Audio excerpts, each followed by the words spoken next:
은퇴 후 이정호 씨의 하루는 조용했습니다.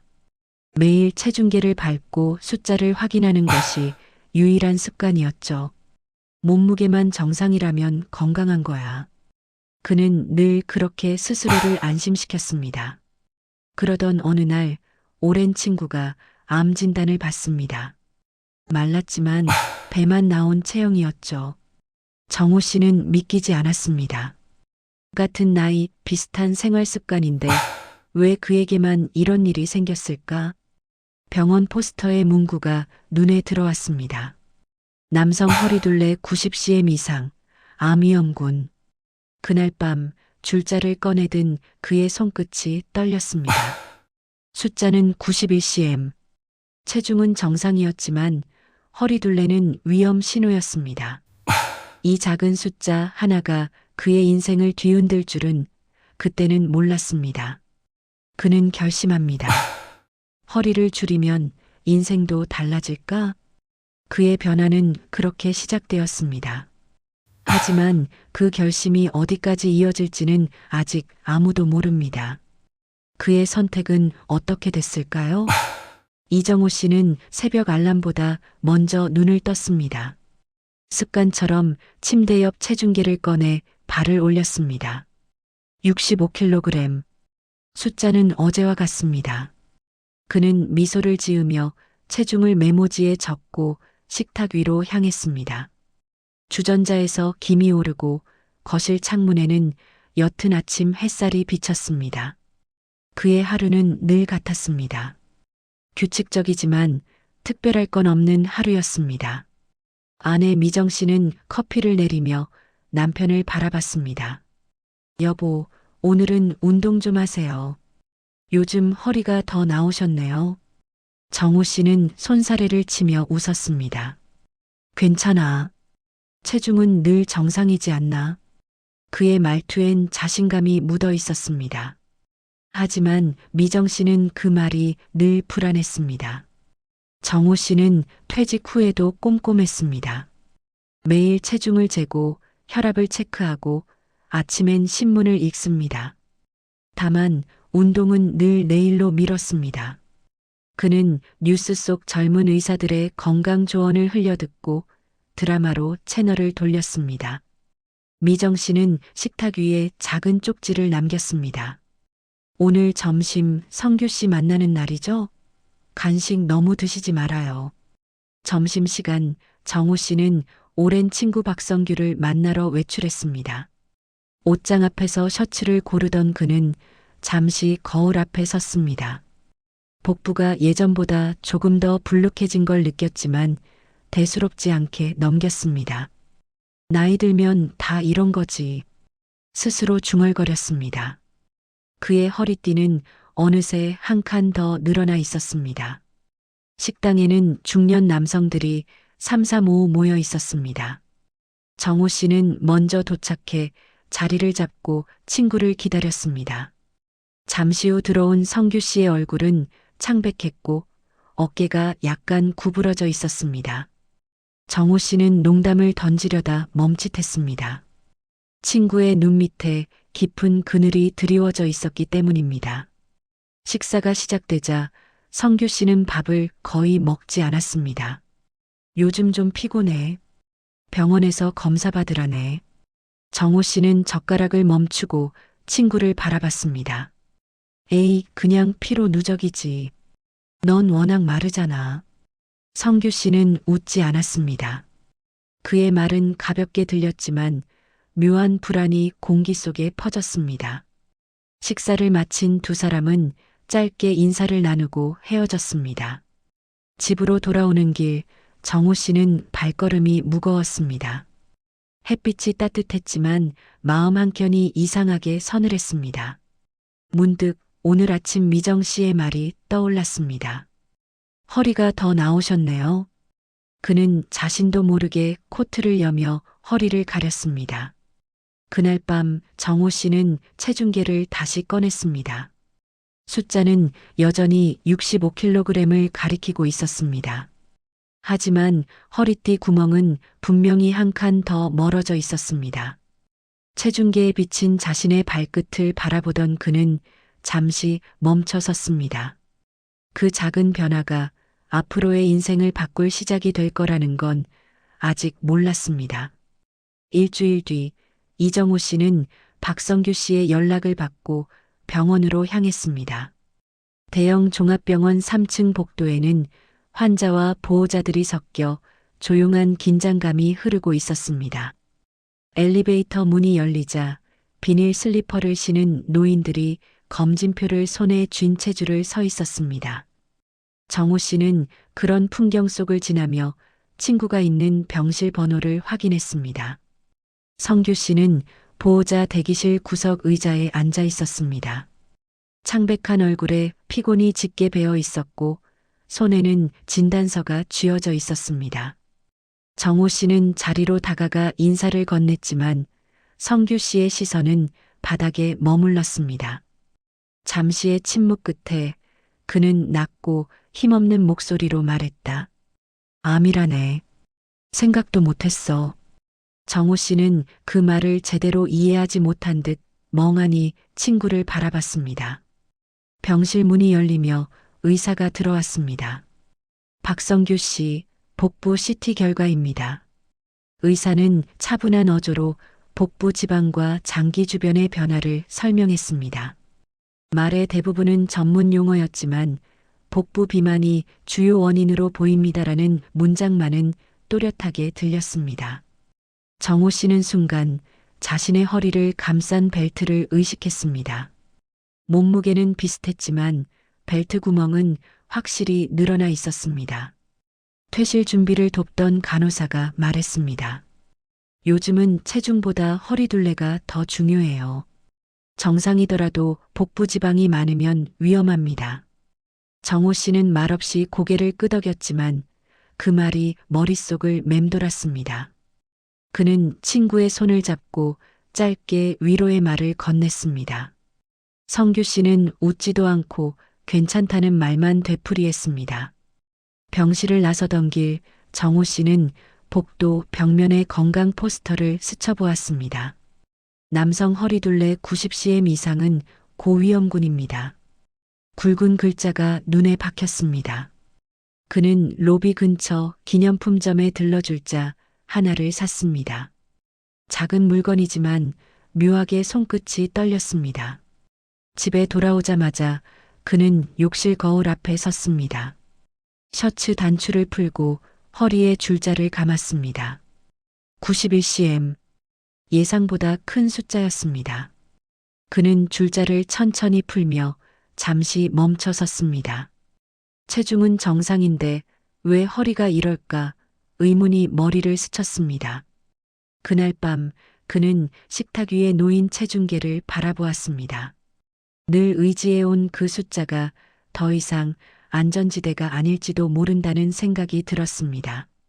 성규 씨의 창백한 얼굴이 자꾸 떠올랐습니다. 그는 깊은 숨을 내쉬며 커튼을 닫고 불을 껐습니다. 방 안은 고요했지만 마음속에는 낯선 소리가 울리고 있었습니다. 다음 날 아침 이정호 씨는 동네 주민센터 건강검진 안내문을 떠올렸습니다. 그는 망설이다가 접수 창구를 찾아갔습니다. 대기실엔 60대 이상 어르신들이 건강기록표를 손에 들고 앉아 있었습니다. 정호 씨는 평소처럼 자신 있게 체중을 쟀습니다. 결과표에는 BMI 정상 범위라는 글자가 선명했습니다. 안도감이 들었지만 의사는 종이에 빨간 줄을 그으며 덧붙였습니다. 허리둘레가 조금 크시네요. 복부 지방 관리 필요합니다. 그 한마디가 마음에 걸렸습니다. 체중은 정상인데 왜 위험하다는 걸까 이해되지 않았습니다.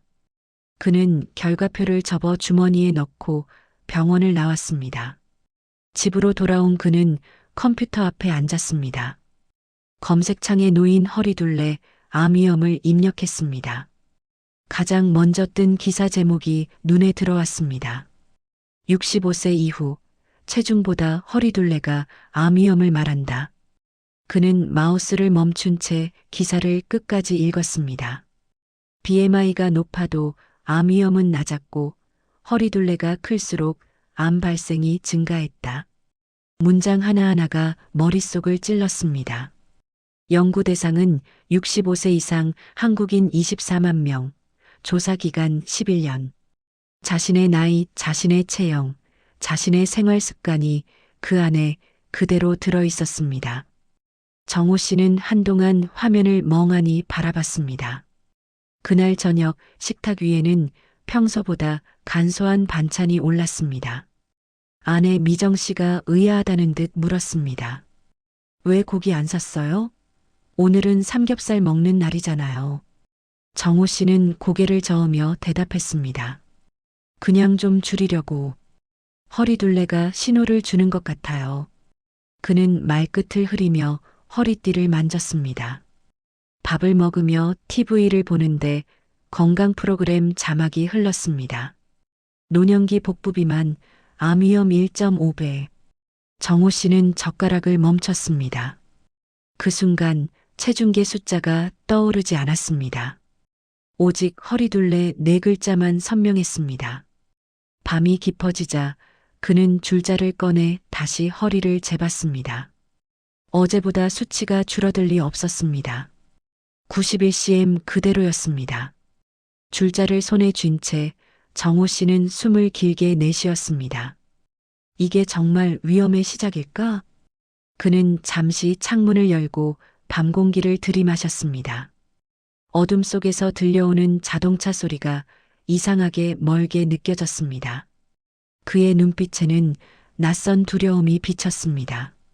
작은 숫자 하나가 인생의 균형을 흔들기 시작한 순간이었습니다. 며칠 후 이정호 씨는 구청 게시판 앞에서 발걸음을 멈췄습니다. 노년기 복부 비만 예방 건강 강연. 형광색 포스터 위의 문장이 눈에 들어왔습니다. 강연 날짜는 바로 오늘 오후였습니다. 그는 한참을 서 있다가 천천히 핸드폰을 꺼내 일정을 확인했습니다. 아무 약속도 없었습니다. 그는 무심히 미정 씨에게 문자 하나를 보냈습니다. 오늘 강연 듣고 올게요.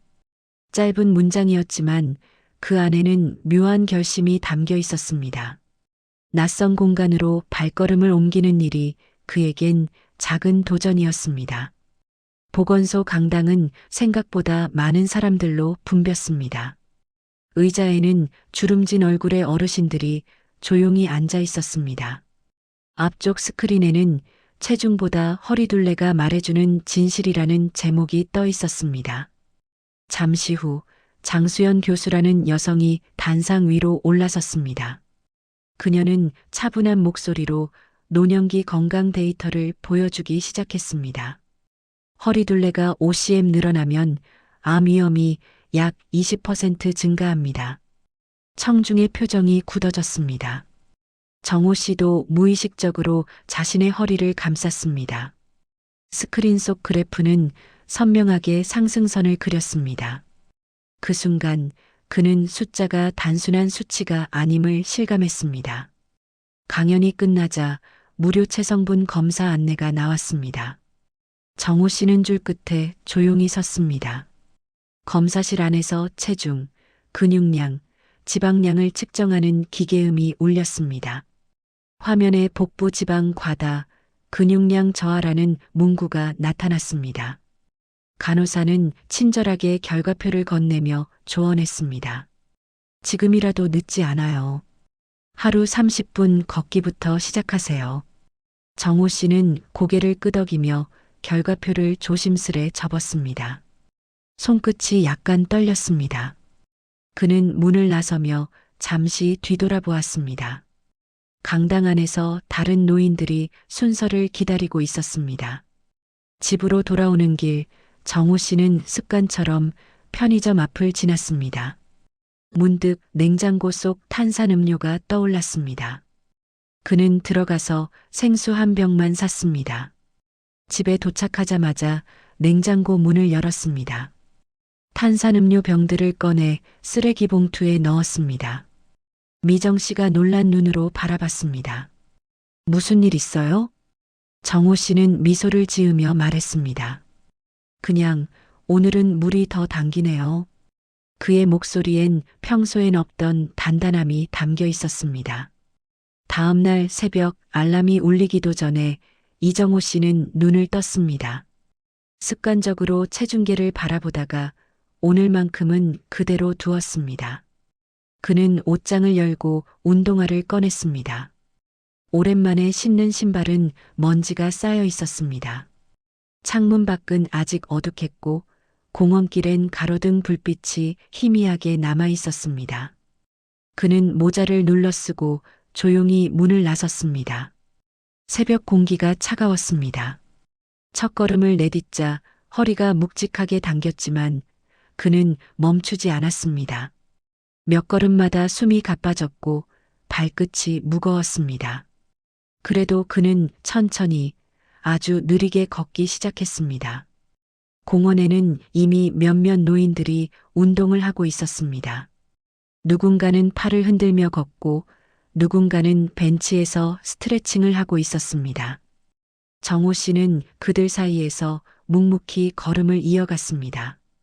5분이 지나자 땀이 맺히기 시작했습니다.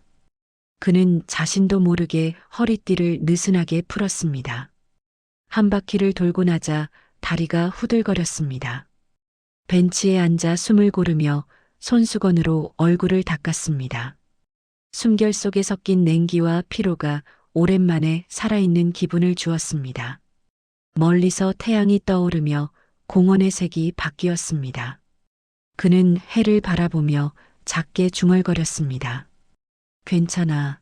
오늘은 시작이니까. 집으로 돌아오자 아내 미정 씨가 놀란 표정으로 물었습니다. 이 시간에 어디 다녀오셨어요? 정호 씨는 물 한 잔을 들이키며 대답했습니다. 운동 좀 했어요. 허리를 조금 줄이려고요. 그의 이마에서 흘러내린 땀방울이 진심을 대신했습니다. 미정 씨는 말없이 수건을 건네주며 미소 지었습니다. 그날 저녁 식탁엔 변화가 있었습니다. 미정 씨가 흰쌀밥 대신 잡곡밥을, 튀김 대신 구운 생선을 올려두었습니다. 정호 씨는 말없이 젓가락을 들었고 미정 씨는 조용히 웃었습니다. 그의 하루는 그날부터 조금씩 달라지기 시작했습니다. 며칠이 지나자 정호 씨의 걸음은 조금씩 빨라졌습니다. 숨이 차던 오르막길도 이제는 한 번에 올라갔습니다. 그는 휴대폰 만보기 앱을 켜서 매일 걸음수를 기록했습니다. 기록표에 늘어나는 숫자가 작지만 확실한 성취처럼 느껴졌습니다. 허리띠 구멍은 여전히 그대로였지만 마음은 가벼워졌습니다. 밤이면 피곤함 대신 잔잔한 뿌듯함이 남았습니다. 그는 침대맡에 내일도 걷기라고 적힌 메모지를 붙였습니다. 그 종이는 작은 목표였지만 그의 인생에선 큰 선언이었습니다. 정호 씨는 불을 끄며 조용히 미소를 지었습니다. 그의 몸과 마음이 비로소 같은 방향으로 움직이기 시작한 순간이었습니다. 봄 햇살이 따뜻하게 번지던 날, 이정호 씨는 요양병원 정문 앞에서 멈춰 섰습니다. 한 달 전까지만 해도 창백했던 박성규 씨가 이제 퇴원한다는 소식을 들었습니다. 문이 열리고 성규 씨가 휠체어를 타고 나왔습니다. 예전보다 마른 얼굴이었지만 눈빛은 한결 맑았습니다. 정호 씨는 미소를 지으며 다가가 손을 내밀었습니다. 이제 좀 사람 같네. 농담 섞인 인사였지만 진심이 담겨 있었습니다. 성규 씨는 짧게 웃으며 자리에서 일어섰습니다. 두 사람은 병원 근처 공원으로 발걸음을 옮겼습니다. 길가에 벚꽃이 흐드러지게 피어 있었습니다. 봄바람이 불자 꽃잎이 두 사람 어깨 위로 흩날렸습니다. 벤치에 앉은 두 사람 앞에는 도시락 2개가 놓여 있었습니다. 정호 씨는 보리차를 따르며 친구를 바라봤습니다. 성규 씨는 아직 식욕이 완전히 돌아오진 않았지만 천천히 젓가락을 들었습니다. 요즘은 재활운동을 조금씩 해. 하루에 5,000걸음은 걸어. 정호 씨는 고개를 끄덕였습니다. 그는 자신의 휴대폰을 꺼내 걸음수를 보여줬습니다. 나는 10,000보 넘겼어. 두 사람은 잠시 서로를 바라보다 웃었습니다. 삶의 속도는 달랐지만 방향은 같았습니다. 이전에는 없던 묘한 동지애가 공기 속에 피어올랐습니다. 공원에는 다른 노인들도 삼삼오오 모여 있었습니다. 누군가는 라디오를 틀어놓고 체조를 하고 또 다른 이들은 담소를 나누고 있었습니다. 정호 씨와 성규 씨는 그들 틈에 자연스럽게 섞였습니다. 걷기 동호회 모임장이 같이 하실래요? 라고 말을 건넸습니다. 정호 씨는 잠시 머뭇거리다 고개를 끄덕였습니다. 그날부터 두 사람은 매일 아침 같은 시간에 모임에 나가기 시작했습니다. 운동 대신 산책, 경쟁 대신 대화가 중심이 된 모임이었습니다. 모임 사람들은 서로의 건강을 챙기며 웃음을 나눴습니다. 정호 씨는 이 작은 공동체 속에서 오랜만에 소속감을 느꼈습니다. 누군가와 함께 걷는 길이 그에게는 새로운 약이었습니다. 집에 돌아오자 미정 씨가 반가운 표정으로 맞이했습니다. 성규 씨 얼굴이 좋아졌죠? 정호 씨는 고개를 끄덕이며 대답했습니다. 응, 이젠 나보다 더 열심히 걷더라. 그는 소파에 앉아 잠시 눈을 감았습니다. 피곤함보다도 마음속에 따뜻한 평안이 남아 있었습니다.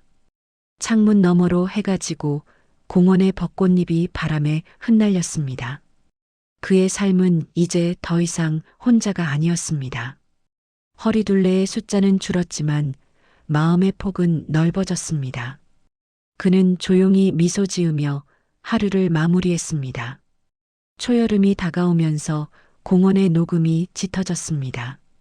이정호 씨는 여느 때처럼 새벽 6시에 공원에 나섰습니다.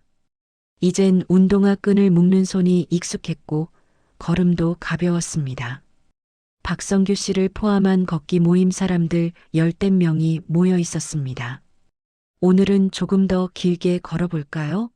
모임장의 제안에 모두가 고개를 끄덕였습니다. 정호 씨는 줄의 맨 앞에서 걸음을 내디뎠습니다. 길 옆 라벤더가 바람에 흔들렸고 새소리가 규칙적인 발소리 위로 섞였습니다. 그는 어느새 숨이 차지 않았습니다. 걷는 동안 사람들의 얼굴엔 땀보다 웃음이 더 많았습니다. 건강보다 중요한 게 함께 걷는 즐거움이라는 걸 그는 느끼고 있었습니다. 한쪽에서 기자가 카메라를 들고 다가왔습니다. 노인 건강 걷기 모임, 인터뷰 부탁드려도 될까요? 모임장 대신 정호 씨가 인터뷰에 응했습니다. 특별한 건 없습니다. 그냥 매일 걸었을 뿐이죠. 기자는 미소를 지으며 물었습니다. 비결이 있다면요? 정호 씨는 잠시 생각하다 대답했습니다. 몸무게보단 허리둘레를 먼저 보세요. 그게 저한테는 시작이었거든요. 기자는 그의 말에 고개를 끄덕이며 메모를 남겼습니다. 카메라 플래시가 터졌고 그 순간이 신문에 실릴 줄은 아무도 몰랐습니다. 사진 속 그는 선명한 미소를 짓고 있었습니다. 며칠 뒤 구청 게시판에 그 신문 기사가 붙었습니다. 노인 건강 걷기 모임, 지역사회의 활력소로. 사진 속 정호 씨는 맨 앞에서 걷고 있었습니다. 주민센터에서는 새로운 걷기 프로그램을 개설했습니다. 신청자는 예상보다 많았습니다. 그 소식은 지역 방송에도 소개됐습니다. TV 화면 속 자신을 본 미정 씨는 소파에 앉아 웃음을 터뜨렸습니다. 여보, 이제 완전 방송인 다 됐네요. 정호 씨는 쑥스러운 듯 머리를 극적였습니다. 허리둘레가 이렇게 유명해질 줄은 몰랐지. 이후로 공원엔 걷는 사람들이 더 많아졌습니다.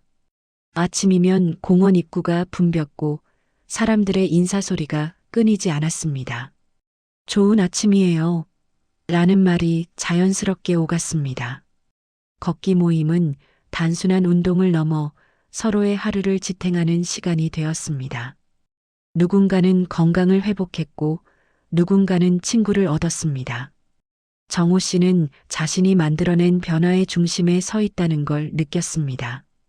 허리둘레를 줄이려 시작한 일이 이웃의 삶까지 바꾸고 있었습니다. 그는 공원 벤치에 앉아 햇살에 눈을 가렸습니다. 나뭇잎 사이로 쏟아지는 빛이 따뜻하게 손등을 감쌌습니다. 그의 얼굴에는 오랜만에 편안한 미소가 번졌습니다. 가을바람이 선선하게 불던 어느 날, 이정호 씨는 거실 한가운데 앉아 낡은 수첩을 펼쳤습니다. 수첩 맨 앞장에는 퇴직 후 첫날 썼던 체중 기록이, 그 옆에는 펜으로 새로 쓴 허리둘레 85cm 유지라는 목표가 선명했습니다. 이제 숫자는 목표가 아니라 생활의 일부가 되어 있었습니다. 그의 아침은 운동화 끈을 묶는 소리로 하루가 열렸습니다. 그날 오후 구청 보건소에서 걷기 모임 대표로 강연을 부탁했습니다. 며칠 뒤 지역 건강 강연 무대에 선 정호 씨는 사람들 앞에서 천천히 말을 꺼냈습니다. 저도 체중만 믿던 사람이었습니다. 하지만 허리둘레가 제 인생을 바꿨습니다. 무대 아래에는 건강을 되찾은 박성규 씨와 손수건으로 눈가를 닦는 아내 미정 씨가 앉아 있었습니다. 정호 씨는 객석을 바라보며 확신과 고요한 감사를 담아 미소 지었습니다. 강연이 끝난 후 사람들은 당신 얘기가 내 얘기 같아요. 저도 내일부터 걸을게요라며 따뜻한 인사를 건넸습니다.